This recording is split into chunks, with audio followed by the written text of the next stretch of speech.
ಒಂದು ವಿಡಿಯೋ ನೋಡಿದೆ ನಾನು. ಅದ್ ಸೇಮ್ ದಿಟ್ಟು ನನ್ನ ಲೈಫ್ ಸ್ಟೋರಿ ತರನೇ ಇತ್ತು. ಅದೇ ಅವರಿಗೆ ಮುಂಚೆ ಮದ್ವೆ ಆಗಿ ಮಗು ಇತ್ತು. ಅದೇ ಎರಡನೇ ಅವ್ರಾಗೆ ಅವ್ರು ಡೈವರ್ಸ್ ತಗೊಂಡ್ಬಂದು ಅವರು ಏನು ಚೆನ್ನಾಗ್ ನೋಡ್ಕೊತಿಲ್ಲ ಅಂತ ಹೇಳಿ ಬಿಟ್ ಬಂದು ಇನ್ನೊಂದ್ ಮದ್ವೆ ಆದ್ರು. ಅವ್ರು ಮದ್ವೆ ಆದರು, ಆ ಮಗುಗೆ ತಂದೆ ಪ್ರೀತಿ ಕೊಟ್ಟು ತುಂಬಾ ಚೆನ್ನಾಗ್ ಬೆಳ್ಸಿದ್ರು. ಒಂದ್ ಏಜ್ ಆದ್ಮೇಲೆ ಆ ಮಗುಗೆ ಅವ್ರ ತಂಗಿಯಿಂದಲೇ ನಿನ್ ತಂದೆ ಇವ್ರಲ್ಲ ಅನ್ನೋ ಸತ್ಯ ಗೊತ್ತಾಗುತ್ತೆ. ಮಗು ತಾಯಿನೂ ತಂದೆನೂ ದ್ವೇಷ ಮಾಡಕ್ಕೆ ಇದ್ ಮಾಡುತ್ತೆ. ಮುಂದೆ ನನ್ ಮಕ್ಳು ಭವಿಷ್ಯ ಏನು ಅಂತ ನನಗ್ ಚಿಂತೆ ಆಗ್ಬಿಟ್ಟಿದೆ ಆ ವಿಡಿಯೋ ಕೇಳಿದಾಗ್ಲಿಂದ. ಯಾಕೆ ನಿಮ್ ಕತೆನೂ ಹಾಗೇನಾ? ನನ್ನ ಮದ್ವೆ ಆಗಿ ಫಸ್ಟ್ನೇರಿಗೆ ಮಕ್ಳಿರ್ಲಿಲ್ಲ. ಅವ್ರು ಹಠ ಮಾಡಿ ಮದ್ವೆ ಆದ್ರು. ಹಿಂಗೆ ಲಾರಿಲಿ ಕಾಲೇಜ್ ಹತ್ರ ಎಲ್ಲಾರನು ಕರ್ಕೊಬಂದ್ ಗಲಾಟೆ ಮಾಡಿದ್ರು. ಶಾಲೆ ಈ ಸ್ನೇಹಿತರನ್ ಮನೆ ಕರ್ಕೊಂಡ್ ಬರ್ತಿದ್ದವ್ರು. ನಾನು ತಾಳಿ ಕಟ್ತೀನಿ ಅಂತ ಚಾಲೆಂಜ್ ಮಾಡಿದವನು. ಚಾಲೆಂಜ್ ಮಾಡಿ ಮದ್ವೆ ಮಾಡ್ಕೊಂಡ್ ನನ್ ಲೈಫ್ ಈ ತರ ಹಾಳ್ ಮಾಡಿರು. 10 ವರ್ಷ ಅದೆಲ್ಲ ಬಿಡಿಸ್ಕೊಂಡ್ ಆದ್ಮೇಲೆ ನನ್ ಮದ್ವೆ ಆದೆ. ಅವರು ನನ್ಗೆ ಸರ್ ಈ ಪೊಲೀಸ್ನವನ್ ಪರಿಚಯ ಅಂದ್ರಲ್ಲ ನೀವೇನಾ? ಹೌದು ನಾನೇ. ಆಯ್ತು. ಅದು ಇವಾಗ ನಮ್ಮ ಯಜಮಾನ್ ಹೇಳಿ. ಐ ಮೀನ್ ಮದ್ವೆ ಆಯ್ತು, ಅವನು ಸರಿ ಇರ್ಲಿಲ್ಲ, ಅವನು ಸ್ನೇಹಿತರನ್ನ. ಹೌದು, ಅವ್ರ ಸ್ನೇಹಿತರು ಕರ್ಕೊಬಂದ್ ಇದ್ ಮಾಡ್ತಿದ್ರು. ನಾನು ಅದನ್ನ ಬಿಡಿಸ್ಕೊಳಕ್ ತುಂಬಾ ಇದ್ ಮಾಡ್ತಿದ್ದೆ. ಮತ್ತೆ ಸಿಗರೇಟ್ ಅಲ್ಲೆಲ್ಲ ಸುಡೋದು, ತುಂಬಾ ನನ್ಗೆ ಟಾರ್ಚರ್ ಕೊಡೋರು.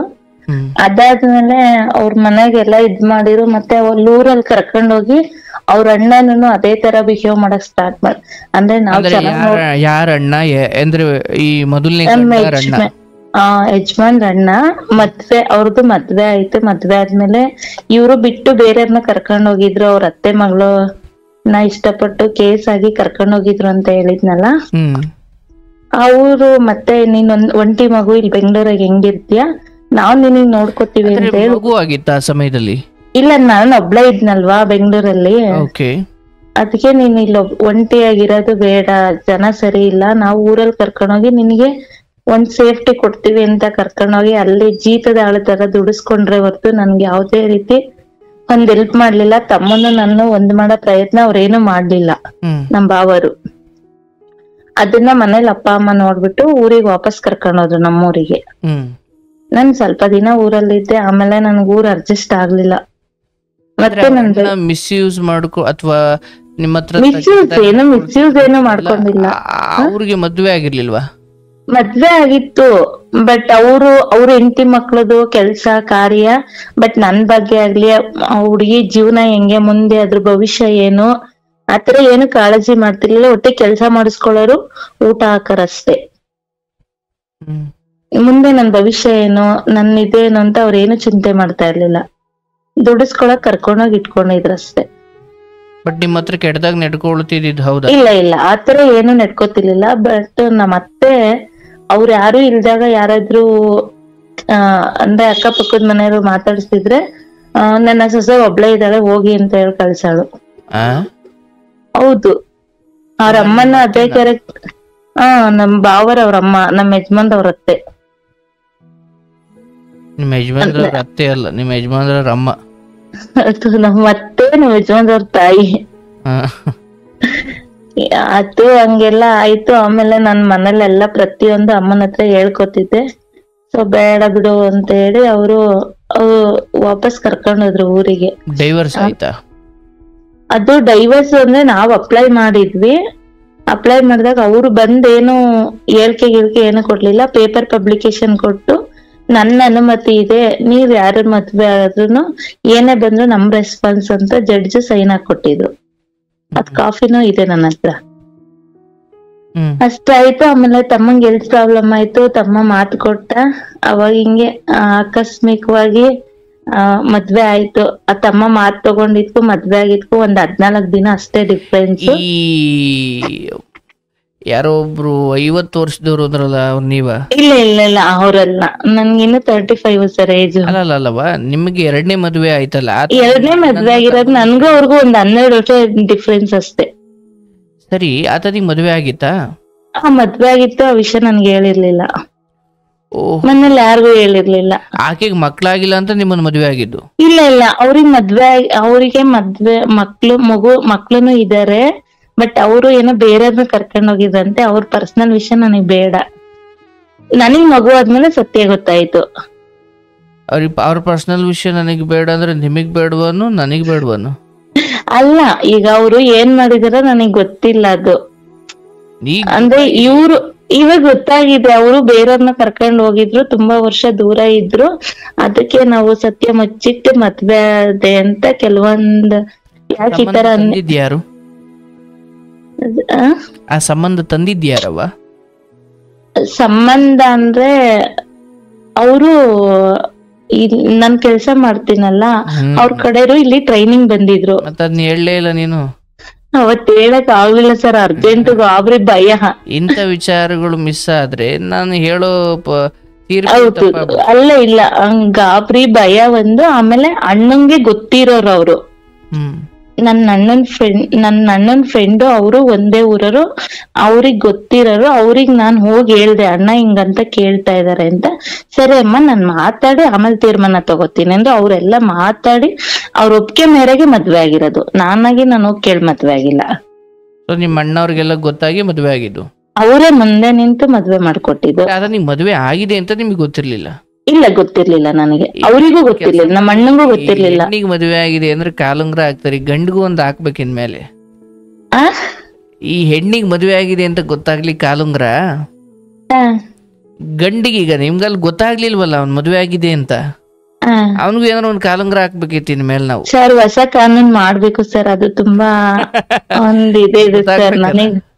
ಯಾಕೆಂದ್ರೆ ನಾವು ಬೆಳಗ್ಗೆ ಎದ್ದಿಂದ ಪೊಲೀಸ್ ಡಿಪಾರ್ಟ್ಮೆಂಟ್ ಆಗಿ ಇಂತ ಅನ್ಯಾಯಗಳು ನೋಡಿ ನೋಡಿ ಕೆಲವೊಂದ್ ಟೈಮು ಹೆಣ್ಮಕ್ಳು ಸೇಫ್ಟಿನೇ ಇಲ್ಲ ಅನ್ನಿಸ್ತೈತೆ.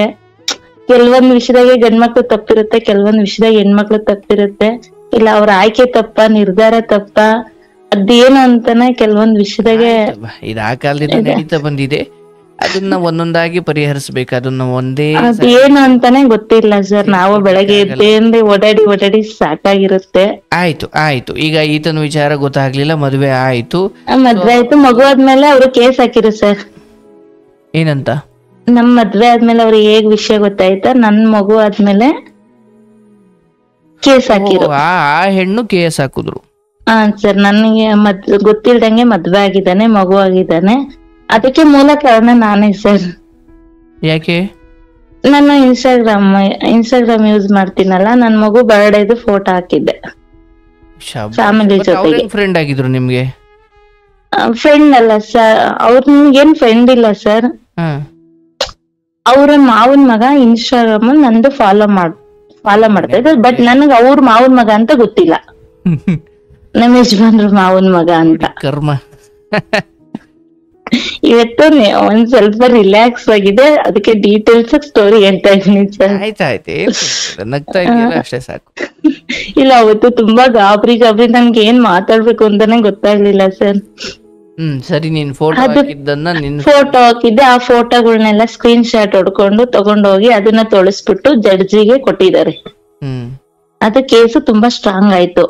ಅವ್ರ ಏನೇ ಮಾಡಿರ್ಲಿ, ನೀನ್ ಇನ್ನೊಬ್ರನ್ ಕರ್ಕೊಂಡ್ ಹೋಗಿರ್ಲಿ, ಏನೇ ಆಗಿರ್ಲಿ, ನೀನ್ ಡೈವರ್ಸ್ ತಗೊಂಡಲ್ಲ, ಇನ್ನೊಂದ್ ಮದ್ವೆ ಹೆಂಗಾದೆ. ಇವರಿಗೆ ಫೈನ್ ಹಾಕಿರು, ಅರೆಸ್ಟ್ ಮಾಡ್ಸಿರು, 10 ತಿಂಗಳು ಜೈಲಲ್ಲಿ ಇದ್ರು. ಫಸ್ಟ್ನೇ ಮಗುಲ್ ಏನು ಪ್ರಾಬ್ಲಮ್ ಇರ್ಲಿಲ್ಲ. ಕೇಸ್ ಆಗಿ ಅದು ಜಡ್ಜ್ಮೆಂಟ್ ಆಗಕ್ ಒಂದ್ 4 ವರ್ಷ ಟೈಮ್ ಹಿಡಿತು. ಬಟ್ ನನ್ಗೆ ಅದೇನಿನಲ್ಲ ಸರ್, ಪೊಲೀಸರು ಹಿಂಗೆ ಇವ್ರು ನನಗೆ ತುಂಬಾ ಅನುಮಾನ ಪಡೋರು ಸರ್. ಅವ್ರ ಆತರ ಮಾಡೋಗಿದ್ಗೆ ಪ್ರತಿಯೊಂದ್ ಹೆಜ್ಜೆಗೂ ಸ್ವಂತ ನಮ್ಮ ಮಾವನ್ ಮಗನ್ ಜೊತೆ ಮಾತಾಡಿರೋ ಅನುಮಾನ ಪಡೋರು ಸರ್. ನಾನ್ ಅವ್ರನ್ನ ನನ್ ಮಕ್ಳು ತರ ಸಾಕಿದೀನಿ, ನನ್ ಮಾವನ್ ಮಕ್ಳನ್ನ. ತುಂಬಾ ಅನುಮಾನ ಪಡೋರು ಸರ್ ಇವ್ರು. ಬಟ್ ನಂಗೆ ಅವತ್ ಸ್ಟಾರ್ಟಿಂಗ್ ಗೊತ್ತಾಗ್ತಾ ಇರ್ಲಿಲ್ಲ ಸರ್, ಏನಕ್ಕೆ ಈ ತರ ಮಾಡ್ತಾರೆ. ಯಾರಾದ್ರೂ ಆಫೀಸಿಂದ ಕಾಲ್ ಮಾಡಿರೋ ಅನುಮಾನ ಪಡೋರು, ಪ್ರತಿಯೊಂದ್ ವಿಷಯಕ್ಕೂ ಲೇಡೀಸ್ ಕಾಲ್ ಮಾಡಿರೋ ಅನುಮಾನ ಪಡೋರು, ಜೆಂಟ್ಸ್ ಕಾಲ್ ಮಾಡಿರೋ ಅನುಮಾನ ಪಡೋರು ಸರ್. ಆದ್ರೆ ಇವ್ರ ಈ ತರ ಎಲ್ಲ ಆಗಿದೆ ಅಂತ ನಂಗೆ ಗೊತ್ತಿರ್ಲಿಲ್ಲ. ಆಮೇಲೆ ಒಂದೊಂದೇ ಮತ್ತೆ ಇವ್ರ ಅಕ್ಕನ್ ಮಗ ಪರಿಚಯ ಅದ ನನಗೆ.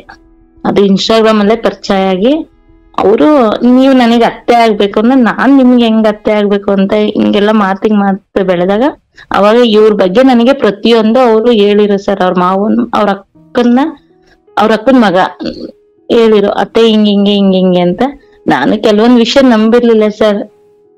ಬಿಡು ಹೋಗ್ಲಿ, ಹೆಂಗ ಜೀವನ ಒಂದು ಸೆಟ್ಲ್ ಆಯ್ತಲ್ಲ, ನನ್ಗೂ ಒಂದ್ ಮಗು ಆಯ್ತು, ನನ್ ತಮ್ಮ ತೀರೋದ್ರು, ಅವ್ನ್ ಪ್ರತಿರೂಪ ಇಲ್ಲಿ ಹುಟ್ಟಿದಾನೆ ಅಂತ ಹಂಗೆ ಅಡ್ಜಸ್ಟ್ ಮಾಡ್ಕೊಂಡ್ ಹೋಗ್ತಾ ಇದೆ ಸರ್.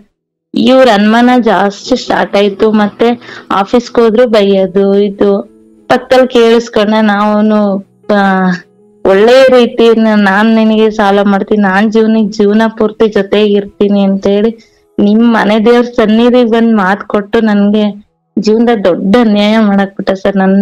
ನನ್ನ ಬಗ್ಗೆ ನನ್ಗೆ ಅಸಹ್ಯ ಬಂದ್ಬಿಟ್ಟೈತೆ ಸರ್. ಬದುಕಲ್ಲಿ ಸಾಯಕ್ಕೂ ಆಗ್ತಾ ಇಲ್ಲ, ಬದುಕಕ್ಕೂ ಆಯ್ತಾ ಇಲ್ಲ. ಸಾಯಕ್ಕೆ ಧೈರ್ಯ ಇಲ್ಲ, ಬದುಕಕ್ ಆಸೆ ಇಲ್ಲ. ಇಬ್ರು ಮಕ್ಳ? ಸರ್, ಇವಾಗ ನಾನು ಹೇಳಿದ್ನಲ್ಲ ಲಾಸ್ಟ್ ಟೈಮ್ ಪೊಲೀಸ್. ಅಲ್ಲಿಗಿನ್ನೂ ನಾವು ಹೋಗಿಲ್ಲ, ಬಟ್ ಈತನಿಂದ ಒಂದು ಮಗುನಾ? ಸರ್, ನಮ್ಮ ಮನೆಯವ್ರಿಗೆ ಒಂದೇ ಮಗು. ಓಕೆ, ಪೊಲೀಸ್ ಪರಿಚಯ ಹೆಂಗಾಯ್ತು ಸರ್? ನಾವಿಬ್ರು ಒಂದೇ ಹತ್ರ ಕೆಲಸ ಮಾಡ್ತಿದ್ವಿ ಸರ್. ಓಕೆ, ನೀವು ಎಲ್ಲೋ ವಿಧಾನಸೌಧದಲ್ಲಿ ಮಾಡೋದು ಅಂತ ಹೇಳಿದ್ರಲ್ಲ? ಸರ್, ಒಂದೇ ಹತ್ರ ಡ್ಯೂಟಿ ಮಾಡ್ತಿದ್ವಿ. ಅಂದ್ರೆ ಶಿಫ್ಟ್ ಅದು ಇದು ಕೇಳಕ್ ಕಾಲ್ ಮಾಡಾರಲ್ಲ, ಹಂಗೆ ಮಾತಾಡ್ತಾ. ನಿಮ್ ಗಂಡ ಜೈಲಲ್ಲಿ ಇದ್ರಾ? ಇಲ್ಲ ಸರ್, ಅವರು ಊರಲ್ಲಿದ್ರು. ನನ್ನ ಮತ್ತೆ ಹುಷಾರಿರ್ಲಿಲ್ಲ, ಅಂದ್ರೆ ಲೆಕ್ಕ ಹೊಡೆದಿತ್ತು. ಆ ಟೈಮಲ್ಲಿ ಅವ್ರ ಊರಲ್ಲಿ ಇದ್ರು.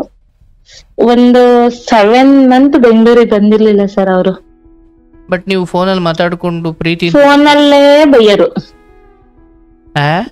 ಫೋನಲ್ಲೇ ಬೈಯರು ಸರ್.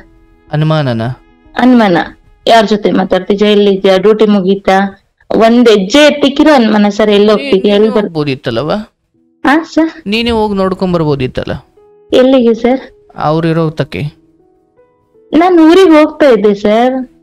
ಹೋಗ್ತಾ ಬರ್ತಾ ಇದ್ರಿ? ನನ್ ಮಗು ನೋಡಕ್ ಹೋಗ್ತಿದ್ನಲ್ಲ ಸರ್. ದೊಡ್ಡ ಮಗ ಅಮ್ಮನ ಹತ್ರ ಊರಲ್ಲೇ ಇತ್ತು, ಅವಾಗ 2 ಊರಿಗೂ ಹೋಗ್ತಾ ಇದ್ದೆ ಸರ್.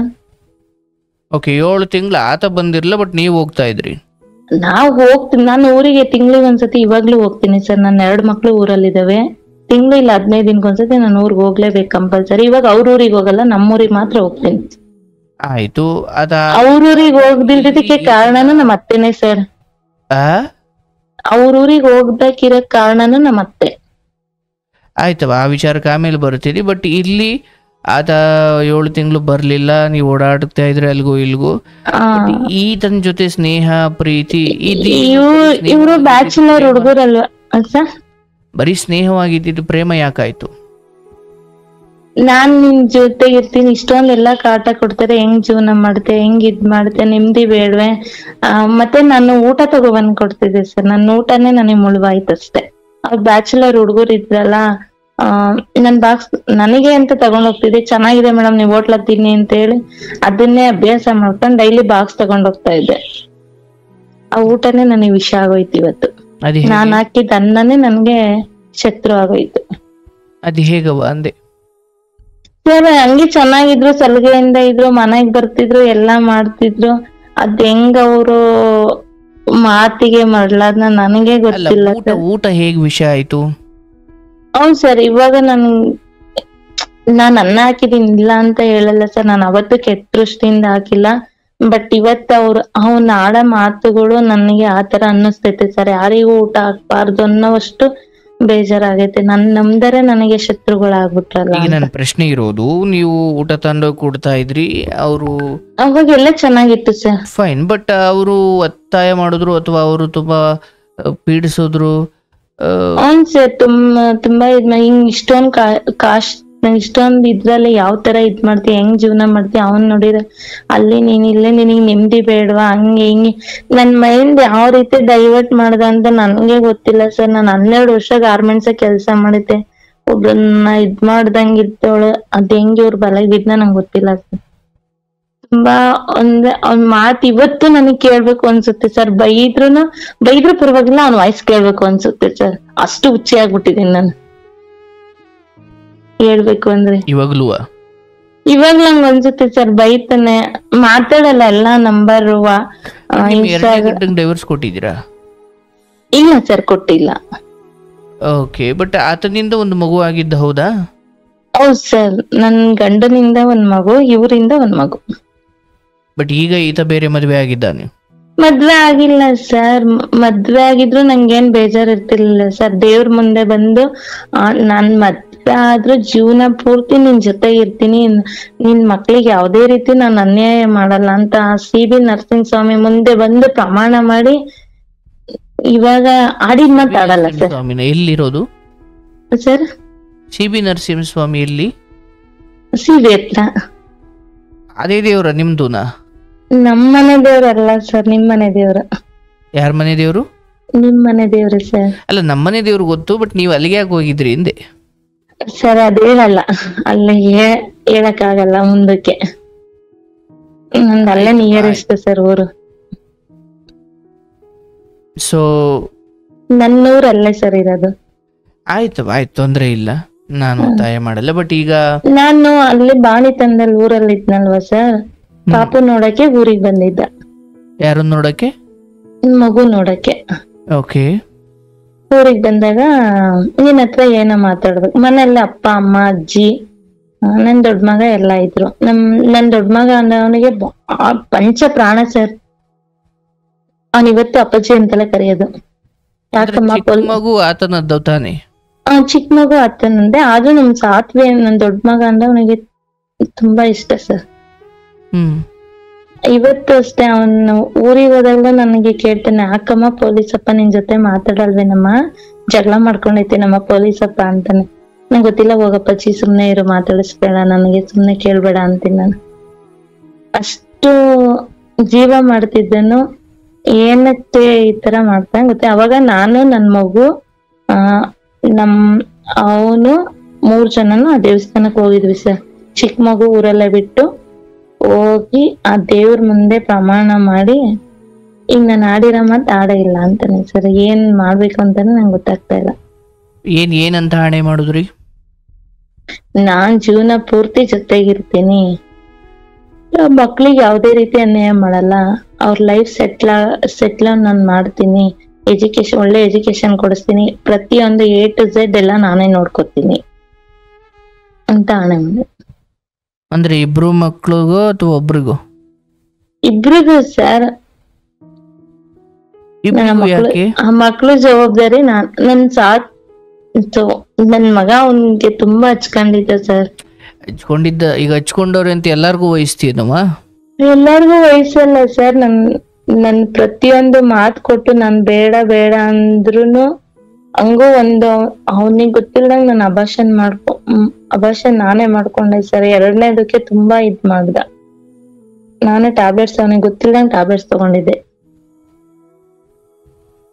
ಈ ತರ ನೀನೇ ಏನೋ ಮಾಡ್ಕೊತಿದ್ಯಾ ಹಂಗೆ ಹಿಂಗೆ ಅಂತ ಆಣೆ ಮಾಡಿ ಏನೇ ಸರ್. ಅವಾಗ ನನ್ ಬುದ್ಧಿಗೆ ಏನಾಗಿತ್ತು ನನಗೆ ಗೊತ್ತಿಲ್ಲ. ನಾನ್ ನಂಬಿದ್ ನಂದೇ ತಪ್ಪು ಅನ್ನಿಸ್ತೈತೆ. ಈಗ ನಿನ್ನ 2ನೇ ಗಂಡನ ಮನೆಗೆ ಯಾಕೆ ಹೋಗಲ್ಲ ನೀನು? ಸರ್ ಇವರಿಗೆ ಅರೆಸ್ಟ್ ಮಾಡಿದ್ರಲ್ಲ, ಅರೆಸ್ಟ್ ಮಾಡಿದ ಟೈಮಲ್ಲಿ ಇವ್ರ ಫೋನ್ 15 ದಿನ ಸ್ವಿಚ್ ಆಫ್ ಆಗಿತ್ತು. ನಾನು 2ನೇ ಮಗು ಪಾಪು ಅಲ್ಲಿ ಊರಲ್ಲಿ ಇದ್ನಲ್ಲ, 15 ದಿನ ಸ್ವಿಚ್ ಆಫ್ ಆಗಿತ್ತು. ನಮ್ಮ ಅತ್ತೆಗೆ ಕಾಲ್ ಮಾಡ್ದೆ, ನಂಗೆ ಗೊತ್ತಿಲ್ಲ, ಬೇಕಾದ್ರೆ ನೀನ್ ಬಂದ್ ಹುಡುಕ, ಇಲ್ಲ ಕಂಪ್ಲೇಂಟ್ ಕೊಡು, ಹಂಗೆ ಹಿಂಗೆ ಅಂತ ರಫ್ ಆಗಿ ಮಾತಾಡಿರು ಸರ್. ನಾನು ಬರೋ ಪರಿಸ್ಥಿತಿಗಿರ್ಲಿಲ್ಲ, ಮಗು ಬಿಟ್ಟು ಹೆಂಗ್ ಬರ್ಲಿ ಅಂತ. ಆ ಪರಿಸ್ಥಿತಿಯಲ್ಲಿ ಇದ್ದಾಗ ಅವರು ಆತರ ಎಲ್ಲ ಅಂದ್ರಲ್ಲ. ಆಮೇಲೆ ಅಮ್ಮ ಯಾಕೋ ಭಯವಾಗ್ತೈತೆ, ಏನೋ ಹೆಚ್ಚು ಕಮ್ಮಿ ಆಗಿರ್ಬೇಕಮ್ಮ, ಒಂದ್ಸತಿ ಹೋಗ್ ಬರ್ತೀವಿ ಅಂತ ಅಂದೆ. ಅದಕ್ಕೆ ಒಬ್ಳೆ ಹೆಂಗ್ ಹೋಗ್ಚಮ್ಮ. ಅವಾಗ ಪಾಪುಗ್ 6 ತಿಂಗಳಾಗಿತ್ತು ಸರ್.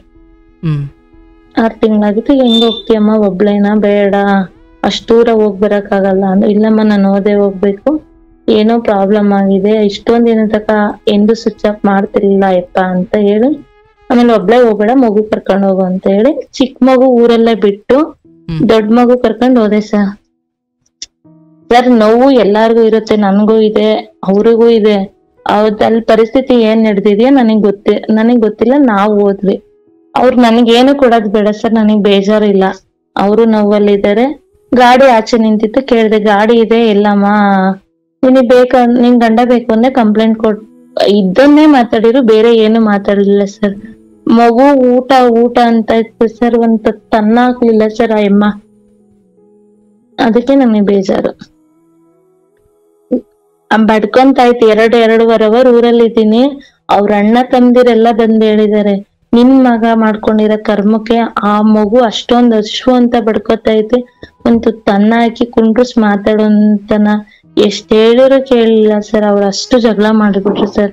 ಮತ್ ನಾನು ಇನ್ನೇನು ಮಾತಾಡ್ಲಿಲ್ಲ, ಸೀದಾ ನಮ್ಮೂರಿಗೆ ಬಂದೆ. ನಮ್ಮ ಮಗು ಕರ್ಕೊಂಡ್ ಬಂದು ಅಲ್ಲಿ ಗೇಟ್ ಅಲ್ಲಿ ಅವನಿಗೆ ಊಟ ಕೊಡಿಸ್ಬಿಟ್ಟು ಊರಿಗೆ ಕರ್ಕೊಂಡ್ ಅದೇ ಬಂದೆ ಸರ್.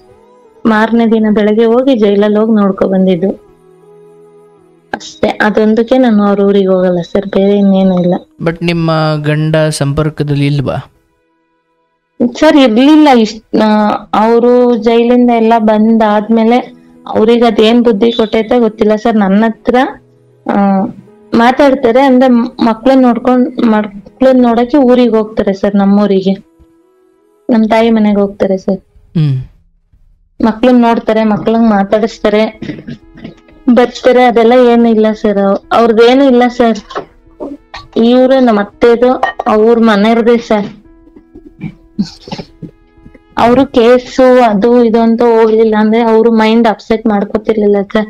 ಅಕ್ಕ ತಂಗಿರು ಕೇಸ್ ಹಾಕಿದ್ದಾರೆ ಜಮೀನಲ್ಲಿ ಭಾಗ ಬೇಕು ಅಂತ.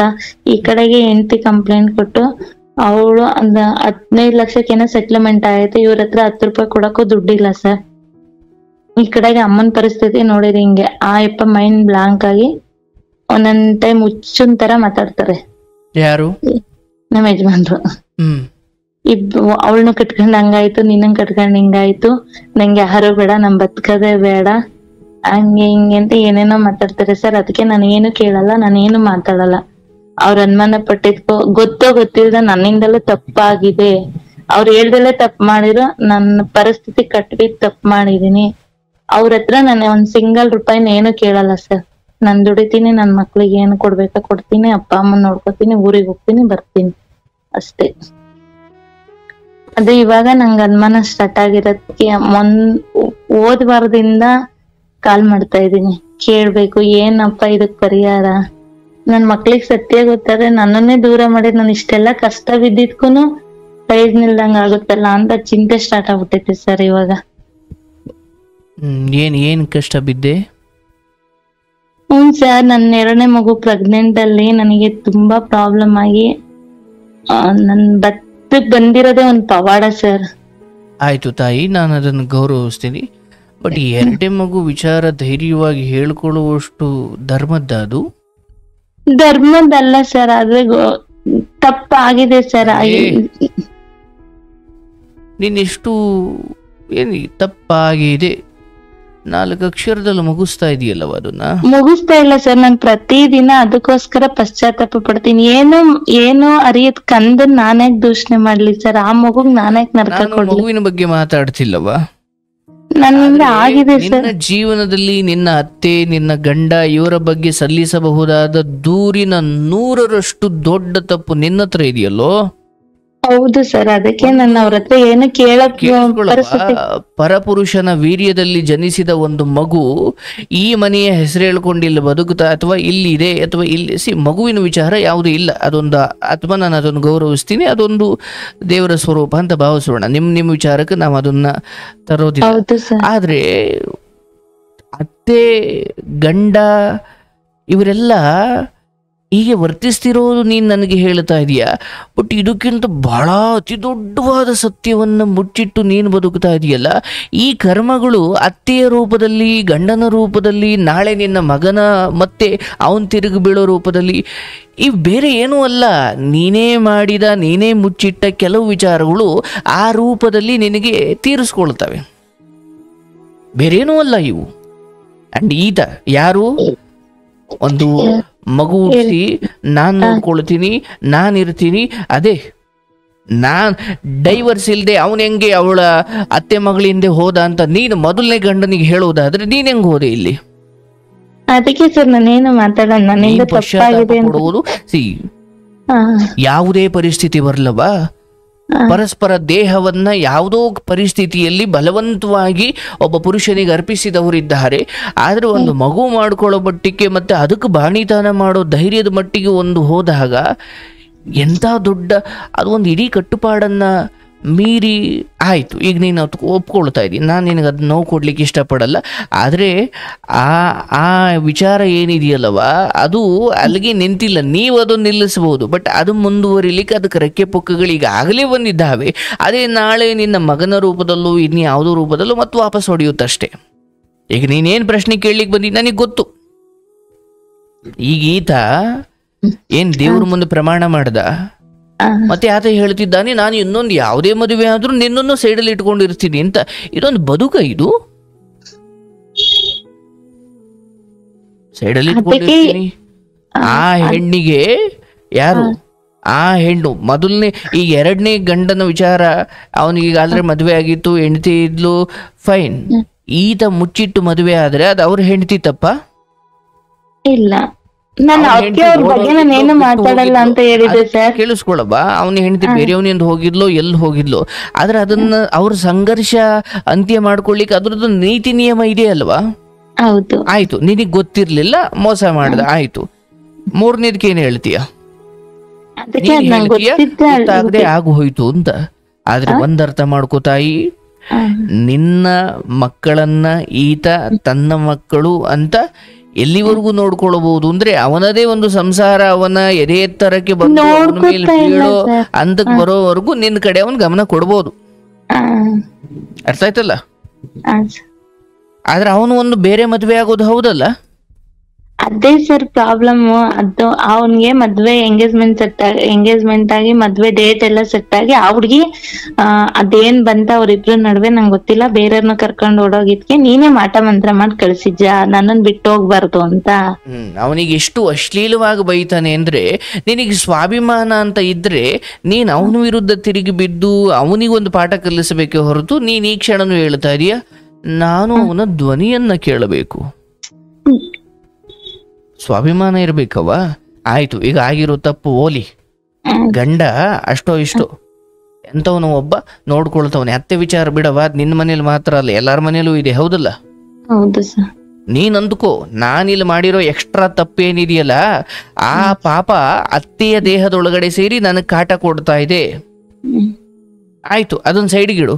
ಗಂಡ ಜೈಲಿಂದ ಬಂದಾದ್ಮೇಲೆ ಅಟ್ಲೀಸ್ಟ್ ಈಗ ಸುಮ್ಮನೆ ಯೋಚನೆ ಮಾಡು, ನಿನ್ನ ಮಕ್ಕಳು ನಾಳೆ ಬದಲಾಗುವುದು ಎಲ್ಲ ಬಿಟ್ಬಿಡು.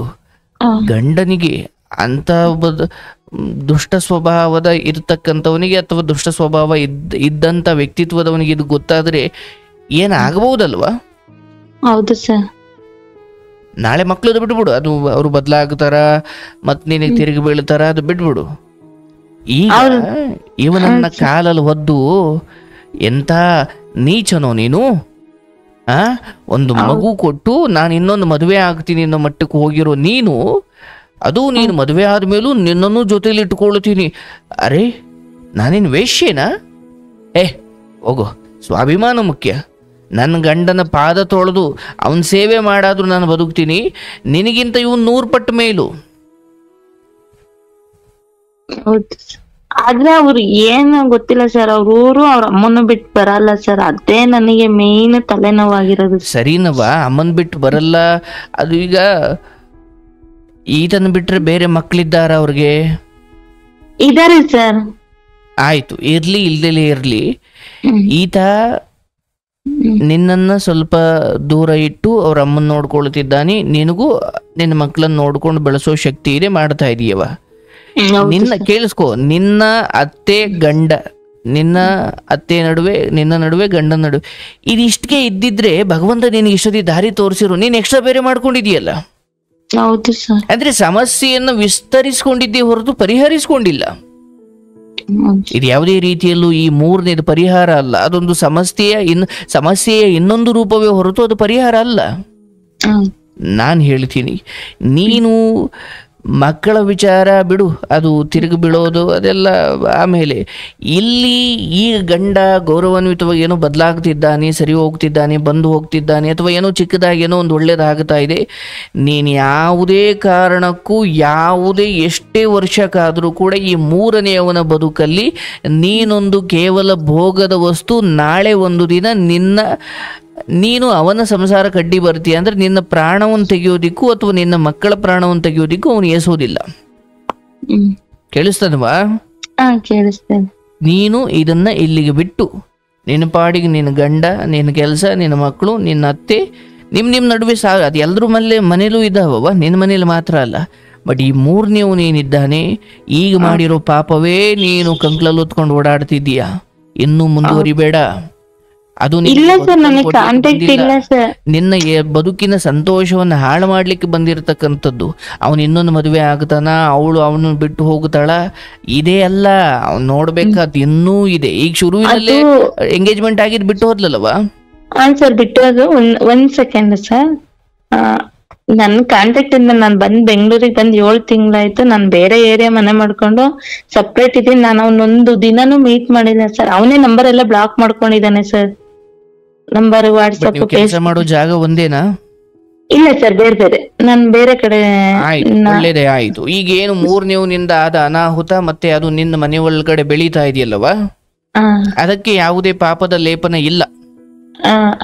ಅದಕ್ಕೆ ಮುಂದೆ ಮಗುಗೆ ವಿಷಯದಾಗೆ ನನ್ ಇವಾಗ್ಲೂ ಒಂದೊಂದ್ ಟೈಮು ಮೆಸೇಜ್ ಆಗ್ತಾನೆ ಸರ್, ಮಗುನ ಕೊಟ್ಬಿಡು, ನಾನ್ ನೋಡ್ಕೊತೀನಿ.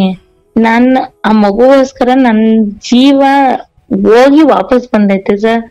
ಇವತ್ತು ಸಾಕಿ ವರ್ಷದ ಮೇಲೆ 4 ತಿಂಗಳು ಮಗುನ ಸಾಕಕ್ಕೆ ಎಷ್ಟು ಕಷ್ಟ ಬಿದ್ದು ಸಾಕಿದೀವಿ. ಕೊಡು ಅಂದ್ರೆ ನಾನ್ ಹೆಂಗ್ ಸರ್ ಕೊಡ್ಲಿ?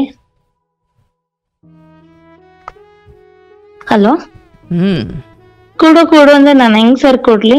ನಾವ್ ಸಾಕತ್ತೀವಿ, ನೀನ್ ಬರ್ಕೊಡು, ಈ ತರ ಕೇಳ್ತೇನೆ ಸರ್. ನಾನ್ ಹೆಂಗ್ ಕೊಡ್ಲಿ ಸರ್ ಆ ಮಗುನ?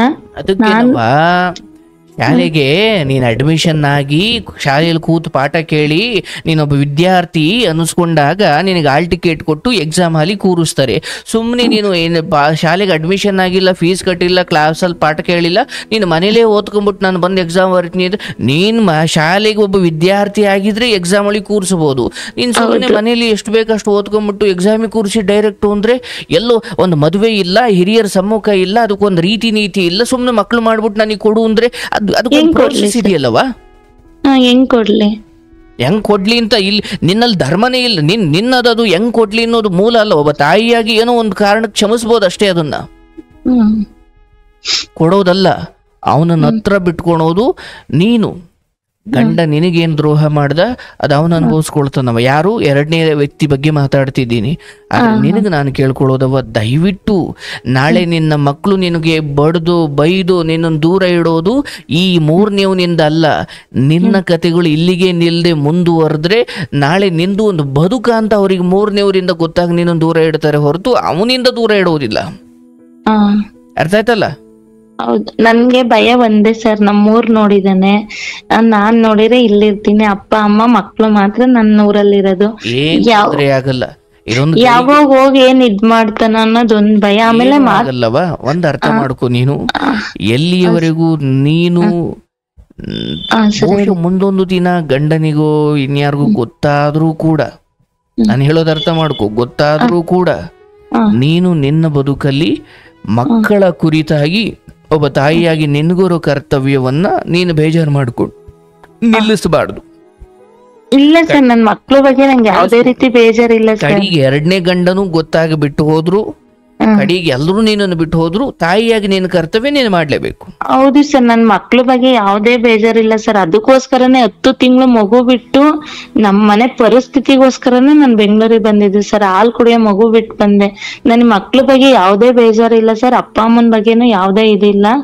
ಬಟ್ ನನಗ್ ಭಯ ಇರೋದು ಒಂದೇ ಸರ್, ಇವ್ನ್ ಇಷ್ಟೊಂದೆಲ್ಲಾ ಇದ್ ಮಾಡ್ತಾನೆ. ಇನ್ ಕೇಸ್ ನಾನ್ ಇಲ್ಲಿ ಇದ್ದಾಗ ಊರಿಗೆ ಹೋಗಿ ಮಕ್ಳಿಗೆ ಏನನ್ನ ತೊಂದ್ರೆ ಕೊಟ್ಟು ಅದೊಂದು ಭಯ. ಆಮೇಲೆ ನಾನ್ ಏನಂದ್ರೆ ಒಂದು ರಾಂಗ್ ಅಂದ್ರೆ ಕ್ವಶನ್ ಮಾಡಿದ್ರೆ, ನೀನ್ ಈ ತರ ಧರ್ಮವಾಗಿರ್ತೀನಿ ಅಂತ ಹೇಳಿ ಈ ತರ ಎಲ್ಲಾ ಮಾಡ್ತಿದ್ಯಲ್ಲ, ನಾನೇನ್ ನಿನಗ್ ದ್ರೋಹ ಮಾಡಿದ್ದೆ ಅಂತ ಕೇಳಿದ್ರೆ ಯಾರಿಗೂ ಯಾರು ಮೋಸ ಮಾಡಿಲ್ಲ. ಅದ ಅವ್ರವ್ರ ಕರ್ಮಕ್ಕೆ ಅದ್ ಏನೇನೋ ಮಾತಾಡ್ತೀನಿ ಸರ್. ಅದೊಂದು ನನಗ್ ತಳಬುಡ ಒಂದು ಅರ್ಥ ಆಗಲ್ಲ. ತನ್ನ ತಪ್ಪುಗಳು ತನ್ನ ಒಳಗಡೆ ಆತನನ್ನೇ ಕೊಲ್ತಾ ಇರೋ ಸಮಯದಲ್ಲಿ ಅದಕ್ಕೇನೋ ಒಂದು ಸಮಂಜಸ ಕೊಡ್ಬೇಕಲ್ಲ. ಯಾರಿಗ ಯಾರು ಮೋಸ ಮಾಡಿಲ್ಲ. ನಿನ್ನ ಮಕ್ಕಳಿಗೆ ಅವನಿಂದ ಏನೂ ಆಗೋದಿಲ್ಲ. ಆದ್ರೆ ನಾನ್ ನಿನಗಿಲ್ಲಿ ಹೇಳ್ತಿರೋದು, ನಿನ್ನ ಮಕ್ಕಳಿಂದ ನಿನಗೇನೋ ಆಗಬಾರ್ದು ಅಂದ್ರೆ ಇಲ್ಲಿಗೆ ಇದನ್ನ ನಿಲ್ಸು. ಎಜುಕೇಶನ್ ಕೊಡಿಸ್ತೀನಿ ಅಷ್ಟೇ ಅಂತ ಮಾತಾಡ್ತಾನೆ. ಜೊತೆಗೆ ನಾನಲ್ಲ ಸರ್, ಅವನ್ ಕೊಡಿಸ್ತಾನಂತ ಎಜುಕೇಶನ್. ಯಾರು? ಅವನು ಅವ್ನ ಮಗನ್ಗೆ ಅವ್ನ್ ಓದೋ ಟೈಮ್ ಬಂದಾಗ ಎಜುಕೇಶನ್ಗೆ ಏನ್ ಬೇಕಾ ಅದನ್ನ ನಾನು ಅದನ್ನ ನಾನು ಕೊಡ್ತೀನಿ. ಆ ಕಾರಣಕ್ಕೆ ಟಚ್ ಅಲ್ಲಿ ಇಟ್ಕೊಂಡು ಹೋದ್ರೆ ಅದು ಇನ್ನೊಂದ್ ರೀತಿ ತಗೊಳುತ್ತೆ. ನನ್ ಟಚ್ ಅಲ್ಲೇ ಅವನೇ ಎಲ್ಲ ಬ್ಲಾಕ್ ಮಾಡ್ಕೊಂಡಿದ್ದಾನೆ ಸರ್. ವಾಟ್ಸಪ್ ಅಲ್ಲಿ ಯಾವಾಗಾದ್ರೂ ಮೆಸೇಜ್ ಮಾಡ್ತಾನೆ ಅಷ್ಟೇ. ಕಟ್ಕೊಳ್ಳಿ ಸರಿ, ಅದನ್ನ ಕರ್ಮಕ್ ಬಿಟ್ಬಿಡು. ಅವನು ಮೆಸೇಜ್ ಮಾಡ್ತಾನೆ, ಫೋನ್ ಮಾಡ್ತಾನೆ, ಯಾವ್ದಕ್ಕೂ ಉತ್ತರ ಕೊಡ್ಲಿಕ್ಕೆ ಹೋಗ್ಬೇಡ. ಹಂಗೂ ಅವನು ಬೀದಿಗೆ ತಂದ, ಅವನು ಹಂಗೂ ಎಲ್ಲರಿಗೂ ಗೊತ್ತಾಗ ಮಾಡ್ದ, ಅವಾಗ ನೋಡು, ಅವಾಗ ಕಾಲ ಶಕ್ತಿ ಕೊಡುತ್ತೆ ಭಗವಂತ, ಅವತ್ತೇನೋ ಮಾಡ್ಕೊಳ್ಳಿ. ಈಗಲೇ ಅದ್ರ ಬಗ್ಗೆ ಯೋಚನೆ ಮಾಡಿ ನಾಳೆ ಹೋಗಿ ಅಲ್ಲಿ ಏನೋ ಮಾಡ್ಬಿಟ್ಟನು ಅಂತ ಈಗಲೇ ಟಚ್ ಅಲ್ಲಿ ಇಟ್ಕೊಂಡು ಮುಂದುವರೆದ್ರೆ ಅದು ಇನ್ನು ಮತ್ತೆಲ್ಲೋ ಬಾ ಅಂತಾನೆ, ಮತ್ತೆಲ್ಲೋ ಹೋಗೋಣ.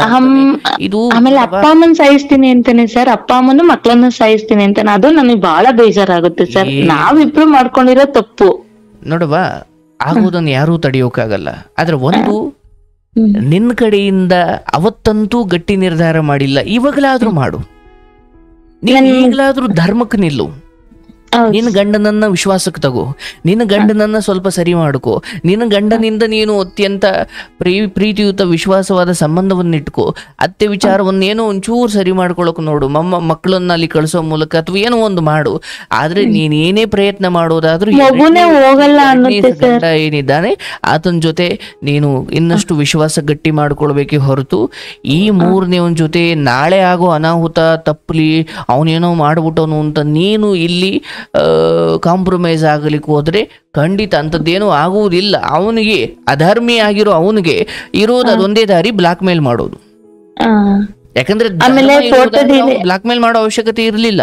ಫೋಟೋ ಡಿಲೀಟ್ ಮಾಡು, ವಿಡಿಯೋ ಡಿಲೀಟ್ ಮಾಡು, ಹಂಗೆ ಹಿಂಗೆ ಅದೊಂದು ಎದುರಿಸ್ತಾನೆ ಸರ್. ನಾನ್ ಮಾಡಲ್ಲ ಅಂತ ನಾನ್ ಅಂತೀನಿ. ನೀನ್ ಯಾವಾಗ ಯಾವ ಟೈಮ್ ಬೇಕಾದ್ರೂ ನೀನು ಬದ್ಲಾಗ್ತೀಯ, ನನ್ಗಿರೋದ್ ಅದೊಂದೇ ಸೇಫ್ಟಿ, ನಾನ್ ಮಾಡಲ್ಲ ಅಂತೀನಿ ಸರ್. ಅಂದ್ರೆ ಏನ್ ಫೋಟೋ ಡಿಲೀಟ್ ಮಾಡು? ಫೋಟೋಸ್ ಇದಾವೆ ಸರ್, ನನ್ನವು ಅವನವು ವಿಡಿಯೋಸ್ ಇದಾವೆ. ಈಗ ಅದೊಂದೇ ನನ್ನ ಹತ್ರ ಇರೋದು ಆಧಾರ ಅಂದ್ರೆ, ಅದೊಂದಕ್ಕೆ ಸ್ವಲ್ಪ ಅವನ್ ಎದುರ್ಕತಾ ಇರೋದು, ಬೇರೆ ಇನ್ನೇನು ಇಲ್ಲ. ನೀನ್ ಅದ್ನ ಇಟ್ಕೊಂಡು ಏನ್ ಮಾಡ್ತೀಯ? ನಾನು ಏನು ಮಾಡಲ್ಲ ಸರ್. ಅವನು ಆತರ ಎಲ್ಲ ಇದ್ ಮಾಡ್ತಾನಲ್ಲ, ಅದಿದ್ರೆ ನನ್ ಸೇಫ್ಟಿ ಅಷ್ಟೇ. ಆಯ್ತು ಬಾ, ಅದು ಕಾನೂನಾತ್ಮಕವಾಗಿ ನಾಳೆ ಏನಾದ್ರೂ ಸವಾಲು ಬಂದ್ರೆ ಬೇಕಾಗ್ಬೋದು, ನಾನು ಬೇಡ ಅಂತ ಹೇಳಲ್ಲ. ಅದು ಒಂದಕ್ಕೋಸ್ಕರ ನಾನು ಸೇಫ್ಟಿ ಫೋಟೋಲ್ಲಿ ನಿನ್ಗೆ ಅವಾಗ್ಲೂ ಹೇಳಿದೀನಿ. ಮತ್ತೆ ನಿನ್ನ ಮೂಲ ಪ್ರಶ್ನೆ ಇವತ್ತು ಬಂದಿದ್ದು, ನಾಳೆ ಇವತ್ತು ನನ್ನ ಮಕ್ಕಳು ಅಂತ ಹೇಳ್ತಾ ಇರೋ ಈತ ಅಥವಾ ನೋಡ್ಕೊಳಕ್ ನಿಂತಿರೋ, ನಾಳೆ ಮಕ್ಕಳಿಗೆ ಇದು ಯಾರ್ದೋ ಮೂರನೇವ್ರ ಮೂಲಕ ಗೊತ್ತಾದಾಗ ಏನಾದ್ರು ಕೆಟ್ಟದಾಗ ನೋಡ್ಬೋದಾ ಅಂತ. ನೋಡವ್ವ, ಇಲ್ಲಿ ಮಕ್ಕಳ ಅವತ್ತಿನ ಮುಂದಿನ ಸಮಯದಲ್ಲಿ ಅವತ್ತು ಯಾರೋ ಏನೋ ಹೇಳ್ಕೊಟ್ರು, ಅದರಿಂದ ತಾಯಿಯನ್ನು ದೂರ ಇಡ್ತಾರೆ.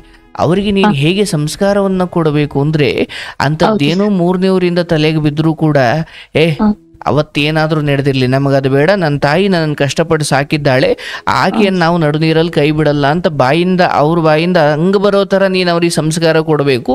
ಆಗ ಯಾವ ಹೊರಗಿನ ಮಾತುಗಳು ಅವರಲ್ಲಿ ಕೆಲಸ ಮಾಡಲ್ಲ. ಹೌದಲ್ಲವಾ? ಹೌದು. ಅದೇ ಮಗು, ನನ್ ಮಗ ಇದಾನಲ್ಲ ಸರ್, ದೊಡ್ಡ ಮಗ, ಅವ್ರ ಅಪ್ಪನ ಜೊತೆ ಮಾತಾಡಕ್ಕೆ ಅಂದ್ರೆ ಅಳುತ್ತೆ ಸರ್. ಮತ್ತೆ ಅವ್ರ ಊರು ಅಂದ್ರೆ ನಾನು ಹೋಗಲ್ಲಮ್ಮ, ನಾನು ಹೋಗಲ್ಲ, ಮನೆ ಬಿಟ್ಟು ಹೋಗ್ತೀನಿ ಅಂತಾನೆ ಸರ್. ಇವಾಗ್ಲೇ 5 ವರ್ಷಕ್ಕೇನಾ, ನೀನ್ ಅಲ್ಗೇನ ಆಗ್ಲಿಲ್ಲ, ಊರು ಅಂದ್ರೆ ನಾನ್ ಮನೆ ಬಿಟ್ಟು ಹೋಗ್ತೀನಿ, ನನ್ ತಾತ ಅಜ್ಜಿ ತಗೋ ಇರಲ್ಲ ಅಂತಾನೆ ಸರ್. ಅದೊಂದು ನನಗೆ ಟೆನ್ಷನ್. ಈಗ ಮೊದಲನೇ ಮಗುನನ್ನ ಅವ್ನು ತುಂಬಾ ಹಚ್ಕೊಂಡ್ಬಿಟ್ಟಾನೆ, ಅಥವಾ ಮೊದಲನೇ ಮಗನಿಗೂ ಅವ್ನ್ ಕಂಡ್ರೆ ಅವನ ಹತ್ರ ಚೆನ್ನಾಗ್ ಮಾತಾಡ್ತಾನೆ ಸರ್. ಅವನ ಹತ್ರ ಚೆನ್ನಾಗ್ ಮಾತಾಡ್ತಾನೆ. ಚೆನ್ನಾಗ್ ಮಾತಾಡ, ನಾಚಿಕೆ ಆಗಲ್ಲ? ಅವನ ಹತ್ರ ಮಾತಾಡ್ತಾನಂತೆ. ಈಗ ಆ ಮಗು ಸಸಿ, ನೀನ್ ಹೇಳ್ದಂಗೆ ಕೇಳಬೇಕದು. ಹೌದು ಸರ್. ಮಾತಾಡ್ಬಿಡ್ತಾನಂತೆ. ಅವನ್ ಫೋನ್ ಕೊಟ್ರೆ ತಾನೇ ಮಾತಾಡೋದು. ಹೌದು ಸರ್. ಏನಮ್ಮ ನೀನು? ಅವ್ರ ಅಪ್ಪ ಊರಿಗೆ ಬಂದ್ರು ಮಾತಾಡಲ್ಲ ಸರ್. ಅವನು ಅವ್ರ ಅಪ್ಪಂದು ಅವನದು ಕತೆ. ಇವತ್ತು 50-60 ವಯಸ್ಸಾದ್ರೂ ಅಪ್ಪನ ಮುಂದೆ ನಿಲ್ಲೋಕೆ ಹೆದರ್ತಾರೆ, ಭಯ ಪಡ್ತಾರೆ, ನಾಚಿಕೆ ಪಡ್ತಾರೆ. ಏನೋ ಒಂದು ಕತೆಗಳು ಇವತ್ತು ದೊಡ್ಡವ್ರದ್ದು ಇದಾವೆ, ಇಲ್ಲ ಅಂತ ಹೇಳಲ್ಲ. ಅದನ್ನ ಬಿಡು, ಕೆಲವೊಬ್ರಿಗೆ ಹಂಗ ಆಗ ಬರಲ್ಲ, ಏನೋ ಒಂದು ಇರ್ತವೆ. ಆದ್ರೆ ಸೊಲ್ಯೂಷನ್ ಅಲ್ಲ ಯಾವುದು, ಇದು ಮೂರನೇದು. ಅವನ ನಾಳೆಯ ಭವಿಷ್ಯಕ್ಕೆ ನೀನು ಮುಂದೆ ಎಲ್ಲೋ ಒಂದಿಸ್ ಕೊಳ್ಳಿ ಇಡ್ತೀಯ ಅನ್ನೋ ಭಯದಲ್ಲಿ ನಿನ್ಗೆ ಅವನಂಗೆ ಹೆದರಿಸ್ತಿದ್ದಾನೆ. ಹೌದು. ಆದ್ರೆ ನೀನು ಅವನ ವಿಚಾರಕ್ಕೆ ಚಿಕ್ಕದಾಗಿಯೂ ಇನ್ವಾಲ್ವ್ ಆಗಬೇಡ, ಮುಂದೆ ನೋಡ್ಕೊಳ್ಳೋಣ, ಈಗ ಸದ್ಯಕ್ಕೆ ಏನು ಜೀವನ ಇದೆ ಅದನ್ನು ಈಗಲಾದರೂ ಧರ್ಮಯುತವಾಗ ಬದುಕು. ಇಲ್ಲ ಇವನು ಫೋನು ಮೆಸೇಜು ಅವನು ಏನೇ ಆಸೆ ತೋರಿಸ್ಲಿ, ಕಡೆಗೆ ನಾನು ಪ್ರಾಣ ಬಿಡ್ತೀನಿ ಹೊರತು ಇವನ ಜೊತೆ ಇವನ ಜೊತೆ ಮೆಸೇಜು ಚಾಟು ಮಾಡಿ ಇನ್ನಷ್ಟು ಭ್ರಷ್ಟಳಾಗಿ ನನ್ನ ಆತ್ಮಹತ್ಯೆ ಮಾಡ್ಕೊಳ್ಳೋಕೆ ನಾನು ತಯಾರಿಲ್ಲ. ಈ ಮಕ್ಕಳು ನಾಳೆ ನಾನು ಹಿಂಗೆ ಮೂರನೇವನು ಅವನು ಇವನು ಅಂತ ಈ ಕಥೆಯೆಲ್ಲ ಯಾರಾದರೂ ಹೇಳಿದ್ರೆ ಮಕ್ಕಳು ಛೀ ಥೂ ಅಂತ ಉಗೀತವೆ. ಹೌದು ಸರ್. ಹಂಗಾಗಬಾರ್ದು ಅನ್ನೋದಾದ್ರೆ ನಿನ್ನ ಮಕ್ಕಳಿಗೆ ನಿನ್ನ ಶ್ರಮ ಕಾಣಬೇಕೇ ಹೊರತು ನಿನ್ನ ಈ ವಿಚಾರಗಳೆಲ್ಲ ಗೊತ್ತಾಗಬಾರ್ದು. ಹೌದು ಸರ್. ಆಮೇಲೆ ಇನ್ನೊಂದು ವಿಷಯ ಸರ್, ಮಾತಿರ್ 3 ಲಕ್ಷ ಕೊಡು, 2 ಲಕ್ಷ ಕೊಡು, 5 ಲಕ್ಷ ಕೊಡು ಅಂತ ಈ ತರ ಕೇಳ್ತಾನೆ ಸರ್. 5 ರೂಪಾಯಿನ ದುಡ್ಡು ಇಲ್ದಿರ ಅವನಿಗೆ ಎಲ್ಲಿಂದ ನಾನು ಲಕ್ಷ ಕೊಡ್ಲಿ ಸರ್? ನೀನು ಅಷ್ಟೊಂದು ಸಲಿಗೆ ಕೊಟ್ಕೊಂಡು ಇನ್ನೂ ಬಿಟ್ಕೊಂಡಿರೋದೇ ನಿನ್ ತಪ್ಪು. ನನ್ನ ಮೂಲ ವಿಚಾರ ಅದೇ ಎಲ್ಲದಕ್ಕೂ ಉತ್ತರನವ. ಅವನ ಸಂಪರ್ಕವನ್ನು ಶಾಶ್ವತವಾಗಿಬಿಡು. ನಿನ್ನ ಗಂಡನನ್ನು ವಿಶ್ವಾಸಕ್ಕೆ ತಗೋ. ಒಂದಷ್ಟು ಅಧಿಕಾರಿಗಳು ಯಾರನ್ನೊಬ್ಬರಿಗೆ ಈ ವಿಷಯ ತಲುಪಿಸಿ ನೀನು ಅತ್ಯಂತ ಸುರಕ್ಷಿತವಾಗಿರೋ ಮಾರ್ಗವನ್ನು ಕಂಡಿಡ್ಕೋ. ಅದು ನಾನು ಅಂದೆ ಸರ್ ಒಂದ್ ಟೈಮು, ನೀನ್ ಈ ತರ ಎಲ್ಲ ಮಾಡೋದಾದ್ರೆ ನಾನ್ ಬಂದು ನಿಮ್ಮ ಸರ್ ಹತ್ರನೇ ಡೈರೆಕ್ಟ್ ಮಾತಾಡ್ತೀನಿ, ಸರಿನಾ ತಪ್ಪು ಅಂತಾನೆ. ನಿನ್ನೆ ಬಂದ್ರೆ ನಿನ್ಗೆ ಉಗಿತಾರೆ, ನನ್ಗೇನ್ ಉಗಿಯಲ್ಲ, ನಾನೊಬ್ಬ ಗೌರ್ಮೆಂಟ್ ಎಂಪ್ಲಾಯಿ, ನೀನು ಸೆಂಟ್ರಲ್ ಗೌರ್ಮೆಂಟ್ ಎಂಪ್ಲಾಯಿ, ನಿನ್ ಮರ್ಯಾದಿನೇ ಹೋಗೋದು, ಏನ್ ಬಾ ಅಂತಾನೆ ಸರ್. ನಾವು ಗೌರ್ಮೆಂಟ್ ಎಂಪ್ಲಾಯ್ ಇವತ್ತೆಲ್ಲ ಸಂಸದ್ರೆ ಹೋಗಿ ಜೈಲಲ್ಲಿ ಕೂತಾರೆ, ಇವನೇ ಅವ್ನು ಗೌರ್ಮೆಂಟ್ ಎಂಪ್ಲಾಯಿ. ಆಮೇಲೆ ಅವ್ನ್ ನನಗೆ back ground MLA MP DYSP ಎಲ್ಲ ಪರಿಚಯ ಇದಾರೆ. ನಾನ್ ಮನ್ಸ್ ಮಾಡಿದ್ರೆ ನಿನ್ನನೇ ಜೈಲ್ಗೆ ಹಾಕಿಸ್ತೀನಿ ಅಂತಾನೆ, ಇದೊಂಟ ಬ್ಲಾಕ್ ಮೇಲ್ ಮಾಡ್ತಾನೆ ಸರ್ ನನ್ಗೆ. ನೋಡವಾ ಅದೊಂದೇ ಸರ್ ಭಯ ಇರೋದ್ ನನ್ಗೆ. ಕೇಳಿಸ್ಕೊ, ನಿನ್ನಲ್ಲೇ ಅಧರ್ಮ, ನಿನ್ನಲ್ಲೇ ಈ ಕೆಟ್ಟ ಹಾದಿ, ನೀನು ಅದಕ್ಕೆ ಕಾರಣರಾಗಿರೋದ್ರಿಂದ ನಾನೀಗ ಪರವಿರೋಧ ಮಾತಾಡ್ಲಿಕ್ಕೆ ಹೋಗಲ್ಲ. ನೀನೇನು ತುಂಬಾ ಸರಿ ದಾರಿಯಲ್ಲಿದ್ದು ಅವಂದು ಮಾತ್ರ ತಪ್ಪಿದ್ರೆ ನಾನು ಹೇಳ್ತಾ ಇದ್ದೆ ಅವನು ಯಾರು ಹೇಳವ ನಾವು ನಿಂತ್ಕೊಳ್ತೀವಿ ಅಂತ. ಈಗ ನಾನು ಅದಕ್ಕೆ ಹೋಗಲ್ಲ, ಅರ್ಥ ಆಯ್ತಲ್ಲ? ನಂದು ತಪ್ಪಾಯ್ತು ಅಂತ ನೀನು ಅದನ್ನು ಬಿಟ್ಟು ನಿನ್ನ ಪಾಡಿಗೆ ನೀನು ಇದ್ಬಿಡ್ಬೇಕು. ನಿನಗೆ ಎಷ್ಟು ಅವನ ಮೇಲೆ ಆಪಾದನೆ ಮಾಡಿದ್ರು ಅದಕ್ಕೆಲ್ಲ ನಂದು ಒಂದೇ ಉತ್ತರ, ಇಲ್ಲಿವರೆಗೂ ಏನಾಯ್ತು ನಾನು ಅದನ್ನು ಒಂದೊಂದು ಹೇಳ್ತಾ ಹೋದ್ರೆ ನೀನ್ ಇಲ್ಲಿ ನಿಲ್ಲೋಕಾಗಲ್ಲ. ಬೇಡ, ಇನ್ನು ಮುಂದೆ ಅವನ phone, normal message, WhatsApp message, OYO ಮೇಲಿಂದ ಮೇಲ್ ಮಾಡ್ತಿದ್ದ ಸರ್, ಇವೆಲ್ಲ ಬಿಟ್ಬಿಡು. ನೀನ್ ಚಂಡಿ ಚಾಮುಂಡಿ ಆಗ ನಿಂತ್ಕೋ. 3 ದಿನ ಬದುಕಿದ್ರು ಪತಿವ್ರತೆ ಧರ್ಮದ ಹಾಗೆ ಬದುಕಬೇಕು. ದೇಹದ ಸುಖ ಶಾಶ್ವತ ಅಲ್ಲವಾ? ಆ ಸುಖವೇ ನಾಳೆ ಕಾಯಿಲೆ ತರಿಸುತ್ತೆ. ಈ ಸುಖವೇ ನಾಳೆ ನಿನ್ನನ್ನು ಬೀದಿಲ್ ಬರೋ ಹಾಗೆ ಮಾಡುತ್ತೆ. ಮಕ್ಕಳಿಗೆ ಅವ್ರಿಗೇನು ಗೊತ್ತಾಗದೆ ಇರಬಹುದು, ಆದ್ರೆ ಅವರ ಆತ್ಮಗಳಿಗೆ ನಿನ್ನ ಆತ್ಮವನ್ನ ಶುದ್ಧೀಕರಿಸಿ ಕನೆಕ್ಟ್ ಮಾಡ್ಕೊ. ಅವ್ರಿಗೇನು ಗೊತ್ತಾಗಲ್ಲ, ಗೊತ್ತಾದ್ಮೇಲೆ ಬೇಕಾದ್ರೆ ಬಿಡೋಣ, ಈಗ ಮುಂದುವರ್ಸೋಣ ಅಂತ ಪ್ರಜ್ಞೆಯಲ್ಲಿ ಅರಿವಿಲ್ಲದೆ ಇರಬಹುದು. ಬಟ್ ಅದು ನಿಧಾನವಾಗಿ ಅವ್ರು ದೊಡ್ಡವರಾಗ್ತಾ ಆಗ್ತಾ ಆಗ್ತಾ ಅವ್ರ ಮುಂದೆ ನೀನು ಅವ್ರಿಗೆ ಗೊತ್ತಿಲ್ಲದೆ ಇರೋ ಸಮಯದಲ್ಲಿ ಅವ್ರಿಗೇನು ದ್ರೋಹ ಮಾಡದಲ್ಲ, ಆ ಕರ್ಮ ಅವರೊಳಗಡೆ ಸೇರಿ ಅವರಿಂದ ನಿನಗ್ ದ್ರೋಹ ಮಾಡ್ಸಕ್ ಶುರು ಮಾಡುತ್ತೆ. ಬೇಡ, ಇದನ್ನೆಲ್ಲ ಇಲ್ಲಿಂಗ್ ನಿಲ್ಸು. ನಿನ್ನ ಗಂಡ 2ನೇದು ಏನಿದೆಯವ, ಸಾಧ್ಯವಾದ್ರೆ ಆತನ ಜೊತೆ ಗೌರವಾನ್ವಿತವಾಗಿ ಬದುಕು. ಇಲ್ಲ ಆತನು ಯಾಕೋ ಸರಿ ಇಲ್ಲ, ಆತನು ಇಲ್ಲ ಅಂದಾಗ ನಾನು ಹೇಳ್ತೀನಿ, ಇವತ್ತು 1000 ಹೆಣ್ಮಕ್ಳು ಗಾರ್ಮೆಂಟ್ಸ್ ಹೋಗ್ಕೊಂಡು ಅವ್ರ ಜೀವನ ಅವ್ರು ಮಾಡ್ಕೊಳ್ತಾವ್ರವ. ಹೌದು ಸರ್, ನಾನು ಇವಾಗ ಅದೇ ತರನೇ ಸರ್ ಬದುಕ್ತಾ ಇರೋದು. ನನ್ ಮಕ್ಳು, ನಾನು, ನಮ್ಮ ಅಪ್ಪ ಅಮ್ಮ ಅಷ್ಟೇ ನನ್ನ ಲೈಫಲ್ಲಿ, ಬೇರೆ ಯಾರು ಇಲ್ಲ. ಅವ್ರು ಬಂದ್ರೆ, ಮಕ್ಳನ್ನ ನೋಡಕ್ ಬಂದ್ರೆ ನಾನು ಯಾವತ್ತೂ ಬೇಡ ಅಂದಿಲ್ಲ ಸರ್. ಅವ್ರ ಮಕ್ಳು ಬರ್ಲಿ, ನೋಡ್ಲಿ, ಹೋಗ್ಲಿ. ನೀನು ಈ 3ನೇವನಿಗೆ ಸ್ಪಷ್ಟವಾಗಿ ಹೇಳು, ನೋಡಪ್ಪ ನಿನ್ ಸವಾಸಕ್ಕೆ ನಾನು ಬರಲ್ಲ, ನನ್ ಸವಾಸಕ್ಕೆ ನೀನು ಬರಬೇಡ. ಇದನ್ನು ಮೀರಿ ನೀನು ಹೆದರಿಸಿ ನನ್ನನ್ನು ಸುಮ್ನಿರಿಸ್ಬೋದು ಅಂತ ಕಾಟ ಕೊಡೋಕು ಬಂದ್ರೆ, ನನ್ನನ್ನು ಮತ್ತೆ ಕೆಣಕೋಕು ಬಂದ್ರೆ ನಾನು ಖಂಡಿತ ಸುಮ್ನಿರಲ್ಲ. ನೀನ್ ಅದನ್ನು ಹೇಳಿ ಅಲ್ಲಿಗೆ ಮುಕ್ತಾಯ ಮಾಡು. ನೀನ್ ಅದನ್ನು ಮಾಡಿದ್ರೆ ನಾಳೆ ನಿನ್ನ ಮಕ್ಕಳಿಂದ ನಿನಗೇನೂ ಅಪಾಯ ಆಗಲ್ಲ. ಇದು ನನ್ನ ಅಭಯ.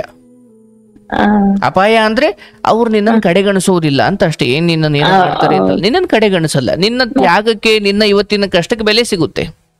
ಹೌದು ಸರ್, ಅದೇ ನನ್ ಚಿಕ್ಕ ಮಗುಂದಷ್ಟೇ, ಚಿಕ್ಕ ಮಗುಂದೇ ಭಯ. ದೊಡ್ಡವರಾದಾಗ ಎಲ್ಲ ಹೊರಟೋಗ್ಬಿಟ್ಟು ನನ್ನ ಭಯ ಏನವ. ಇಷ್ಟ ವರ್ಷ ಸಾಕಿರ್ತೀನಿ, ದೊಡ್ಡವರಾದಾಗ ಎಲ್ಲ ಹೊರಟೋಗ್ಬಿಡ್ತೀನಿ ನನ್ನ ಭಯ. ನೀನ್ ಬಿಡು, ನಾನು ಹೇಳ್ದಂಗೆ ಇವನ್ ಸವಾಸ ಬಿಡು. ನೀನ್ ಇವನ ವಿಚಾರದಲ್ಲಿ ಚಂಡಿ ಚಾಮುಂಡಿ ಆಗು. ನಿನ್ನ ಸಂಸಾರದ ವಿಚಾರದಲ್ಲಿ ನೀನು ಶ್ರೇಷ್ಠ ಶಾಂತ ಮೂರ್ತಿಗಳಾಗು. ನನ್ನ ಈಗ ಹಂಗೆ ಅನ್ಕೊಂಡ್ ಬದುಕ್ತಾರೆ ಸರ್. ನೀವ್ ಮೊನ್ನೆ ಹೇಳ್ದಾಗ್ಲಿಂದ ಒಂದ್ 25 days ಆಯ್ತೇನೋ ನಾನ್ ನಿಮ್ ಜೊತೆ ಮಾತಾಡಿ. ಯಾವ್ದು ತಲೆ ಕೆಲ್ಸ ನಾನು ಮಕ್ಳು ಅಷ್ಟೇ ಸರ್. ನಾನು ಯಾವ್ದು ತಲೆ ಕೆಡ್ಸ್ಕೊಟ್ಟಿಲ್ಲ. ಅವನು ಗೌರ್ಮೆಂಟ್ ಎಂಪ್ಲಾಯಿನು ಏನು ನಿನಗದು ಬೇಡ. ಗುಣ ಮುಖ್ಯನವ್ವ. ಹೌದು ಸರ್ ಅಷ್ಟೇ. ಇದೆಲ್ಲ ಪರವಾಗಿಲ್ಲ, ಯಾವ್ದೋ ಒಂದು ಹಾಸ್ಟ್ಲಿಗೆ ಹಾಕು, ಎಲ್ಲೋ ಮಕ್ಕಳನ್ನ ಈ ಕೆಟ್ಟ ವಾತಾವರಣದಿಂದ ದೂರ ಇಡು. ಅದೇ ಇನ್ನು ಇವ ಚಿಕ್ಕವರಾಗ ಸರ್, ಒಂದ್ 5ನೇ ಕ್ಲಾಸ್ ವರೆಗೂ ಅಲ್ಲೇ ಅಮ್ಮರ ಜೊತೆಗೆ ಇರ್ಲಿ ಅಂತ. ಯಾವಾಗ ಗೊಂದಲ ಅನ್ಸುತ್ತವಾಗ ಮಾತಾಡು.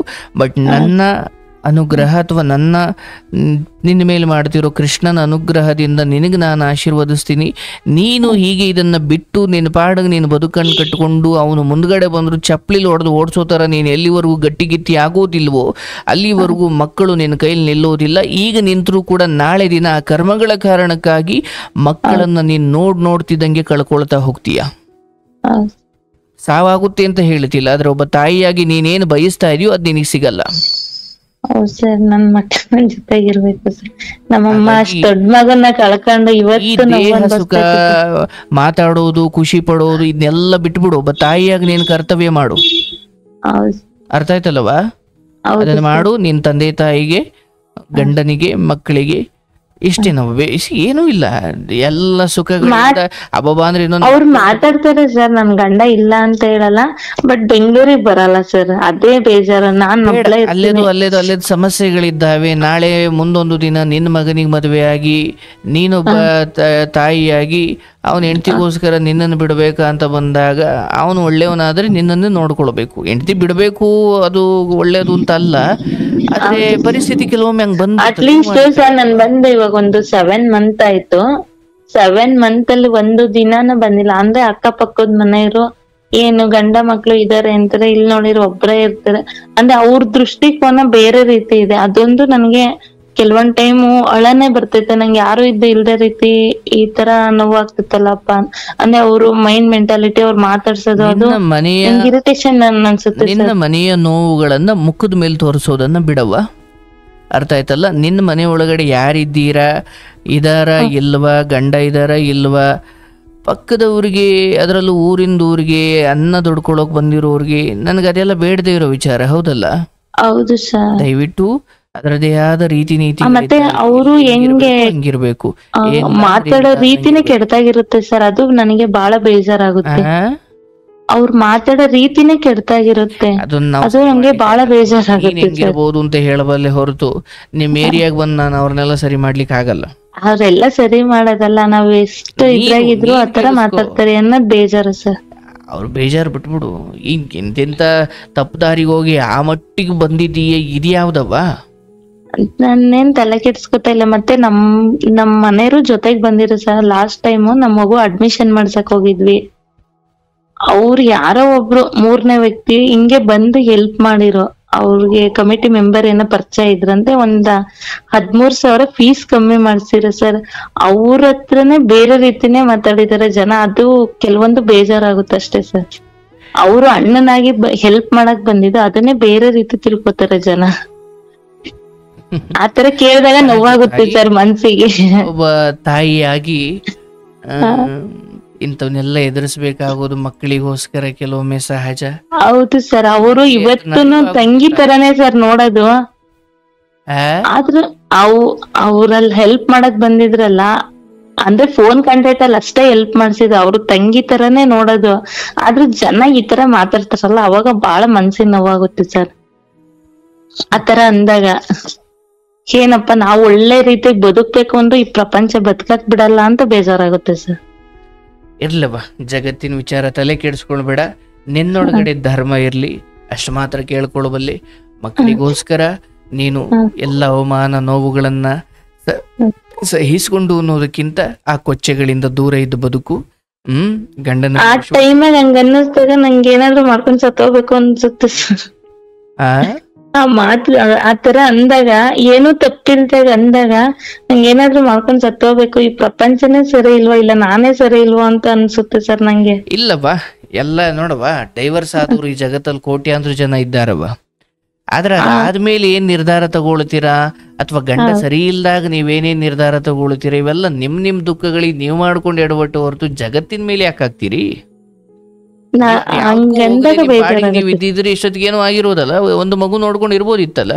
ಹೌದು ಸರ್, ಇರ್ಬೋದಿತ್ತು. ಹಾಗಾಗಿ ನಮ್ಮ ದೋಷಗಳನ್ನ ಜಗತ್ತಿನ ಮೇಲೆ ಹಾಕು. ಇದನ್ನೆಲ್ಲ ಮಾತಾಡ್ಲಿಕ್ಕೆ ಹೋಗಲ್ಲ ಪಾಪ, ನಿನಗೆ ನೋವಾಗುವುದು ಬೇಡ. ಬಟ್ ನಾನು ಗೌರವಿಸ್ತೀನಿ ನಿನ್ನನ್ನ. ದೇವಿಯ ರೂಪದಲ್ಲೇ ನೋಡ್ತೀನಿ. 2 ಮಕ್ಕಳನ್ನ ಸಾಕ್ತಾ ಇದೀಯ, ಒಬ್ಬ ತಾಯಿಯಾಗಿ ನೀನು ಖಂಡಿತ ಶ್ರೇಷ್ಠಳು.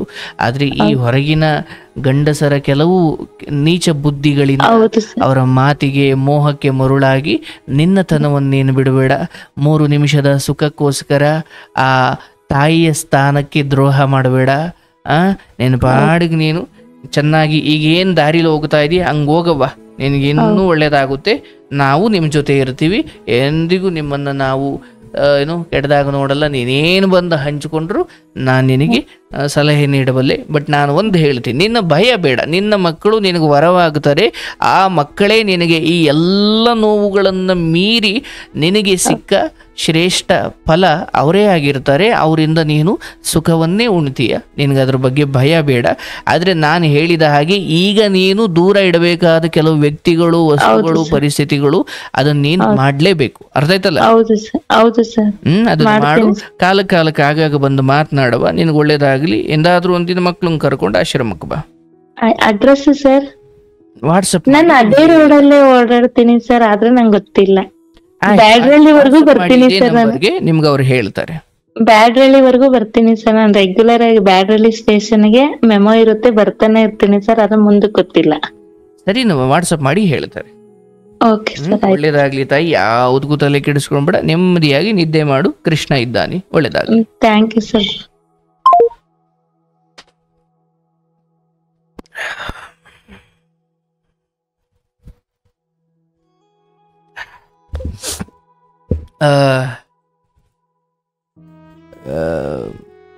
ಕೆಲವು ವಿಚಾರಗಳೇ ಹಾಗೆ.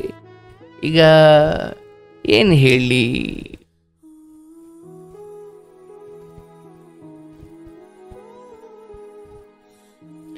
ಮೊದಲನೇ ಗಂಡ ಮೋಸ ಮಾಡ್ದ,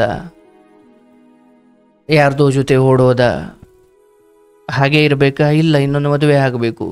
ಹಾಗೆ ಮದುವೆ ಆಗುವ ವರದಲ್ಲಿ ಇನ್ನೊಬ್ಬ ಗಂಡ, ಇನ್ನೊಬ್ಬ ಹುಡುಗ ಬಂದ. ಅವನು ಇನ್ನೊಂದು ಮದುವೆ ಆಗಿರೋದನ್ನು ಮುಚ್ಚಿಟ್ಟು ಈಕೆಯನ್ನು ಮದುವೆ ಆದ. ಒಂದು ಮಗು ಆಯಿತು. ಅಲ್ಲಿ ಅವನು ಯಾಕೋ ಸರಿಯಾಗಿ ಸಪೋರ್ಟ್ ಮಾಡ್ತಿಲ್ಲ, ಸರಿಯಾಗಿಲ್ಲ ಅಂದಾಗ ಸಹಜವಾಗಿ ಒಂದು ಹೆಣ್ಣಿಗೆ ಸುಖ, ಸಂತೋಷ, ನೆಮ್ಮದಿ ಅಲ್ಲಿ ಸಿಗ್ತಿಲ್ಲ ಅಂದಾಗ ಇನ್ನೊಂದು ಕಡೆ ಹೋಗುತ್ತೆ. ಈಗ ನಾನೇನು ಹೇಳ್ಬೋದು, ಯಾಕವ ನೀನು ಹಂಗೆ ಮಾಡಿದೆ ಅಂತ. ಅದು ಮನುಷ್ಯ ಜನ್ಮ ರೀ, ಹೋಗುತ್ತೆ ಗಮನ. ಯಾಕೆ ಹೋಗೋದು ಅಥವಾ ಈಕೆ ನೆಟ್ಕೊಂಡ್ರದ್ದು ಸರಿ ಅಂತಲ್ಲ. ಬಟ್ ಗಂಡಸ್ ನೆಟ್ಟಿಗಿದ್ರೆ ಯಾಕೆ ಹಿಂಗೆ ಆಗ್ತಿತ್ತು? ನಾವು ಹೆಣ್ಣನ್ನು ಎಷ್ಟು ಅಂತ ದೂಷಿಸ್ಲಿ? ಪಾಪ ಎಷ್ಟು ಹೆಣ್ಣು ಮಕ್ಕಳು ಈ ಅಪವಾದವನ್ನು ಹೊತ್ತುಕೊಂಡು ಬದುಕ್ತಾ ಇದ್ದಾರೆ. ಮೇಲ್ನೋಟಕ್ಕೆ ಯಾಕಮ್ಮ ನೀನು ಗಂಡ ಇದ್ರು ಹಂಗೆ ಹೋದೆ ಅಂತ ಅಂದ್ಬಿಡ್ತೀವಿ ನಾವು. ಗಂಡನಲ್ಲಿ ಸುಖ, ಸಂತೋಷ, ನೆಮ್ಮದಿ ಸಿಗ್ತಾ ಇಲ್ಲ. ಸುಖ ಅಂದ್ರೆ ಅದು ಲೈಂಗಿಕತೆಯ ಸುಖ ಅಂತ ಅಂದ್ಕೊಳ್ಬೇಡಿ. ಒಂದು ಪ್ರೀತಿಯಿಂದ ಮಾತಾಡ್ಸಲ್ಲ, ಕಾಲ್ ಕಸವಾಗಿ ನೋಡೋದು, ಯಾರೇ ಆದ್ರೂ ಪ್ರೀತಿಗೆ ಅಪಹಪಿಸೋದು, ಪ್ರೀತಿಯನ್ನು ಬಯಸೋದು ಸಹಜ ಅಲ್ವಾ?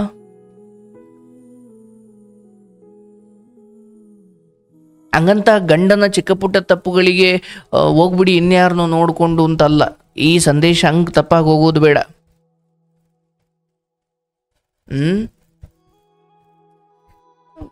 ಇಂಥ ನೀಚರಿರ್ತಾರಲ್ಲ, ಅವ್ರಿಗೆ ಏನು ಹೇಳಿ? ನೋಡು, ಆ ಪೊಲೀಸ್ ಬಾಯಲ್ಲಿ ಬಂದಿರೋ ಮಾತು ಎಂಥದ್ದು? ನಾನು ಗೌರ್ಮೆಂಟ್ ಅಫಿಷಿಯಲ್ ಅಥವಾ ಗೌರ್ಮೆಂಟ್ ಅಧಿಕಾರಿ, ನಾನು ಯಾರು ಏನು ಮಾಡ್ಲಿಕ್ಕಾಗಲ್ಲ. ಹೌದಾ?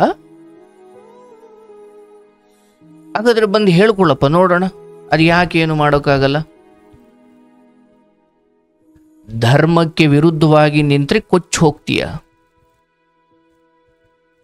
ಅದು ದೈತ್ಯ.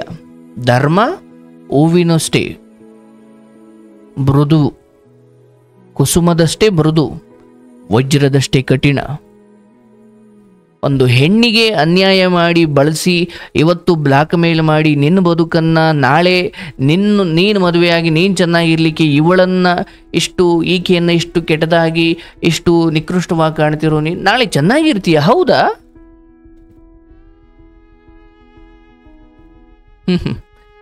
ಒಳ್ಳೇದು ಮಾಡಲಿ, ನೋಡೋಣ. ದೇವರು ಒಳ್ಳೇದು ಮಾಡಲಿ ನಿಮಗೂ. ಕಣ್ಣೀರು ನಿಮ್ಮನ್ನು ಬಿಡುತ್ತಂದ್ರಯ್ಯ. ಒಂದು ಮಗುವನ್ನು ಹುಟ್ಟಿಸೋದು ಅದೇನು ಗಂಡಸ್ತಾನನ ಅಥವಾ ಅದೇ ದೊಡ್ಡದಾ, ಅದೇ ಸಾಧನೆನಾ? ನಾಚಿಕೆ ಆಗಬೇಕು.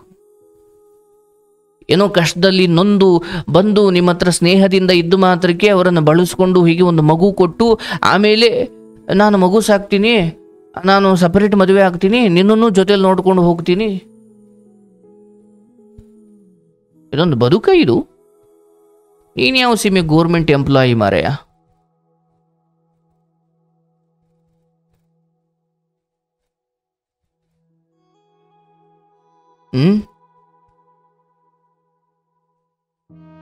ಲೋಕದಲ್ಲಿ ಏನೇನು ನಡೀತಾ ಇದೆ ನೋಡ್ತಾ ಇರ್ಬೇಕಲ್ಲ. ಎಂಥ ಸಚಿವರು, ಸಂಸದರು, ಮುಖ್ಯಮಂತ್ರಿ ಯಾರನ್ನೂ ಬಿಟ್ಟಿಲ್ಲ ಕರ್ಮ. ಎಲ್ಲರನ್ನು ಸಮಯ ಬಂದಾಗ ಒಳಗಡೆ ತಾಂಡೋಗಿ ಅಷ್ಟು ನರಕ ತೋರಿಸಿದೆ. ನಾನು ಗೌರ್ಮೆಂಟ್ ಎಂಪ್ಲಾಯಿ, ನನ್ನನ್ನು ಯಾರು ಏನು ಮಾಡ್ಲಿಕ್ಕಾಗಲ್ಲ. ಅಬ್ಬಬ್ಬಬ್ಬಬ್ಬಬ್ಬ. ಹೆಣ್ಮಕ್ಳು ಎಚ್ಚರವಾಗಿರಿ. ಇಂಥ ದೂರ್ತರು ಇದ್ದೇ ಇರ್ತಾರೆ, ಇಂಥ ದುಷ್ಟರು ಇದ್ದೇ ಇರ್ತಾರೆ.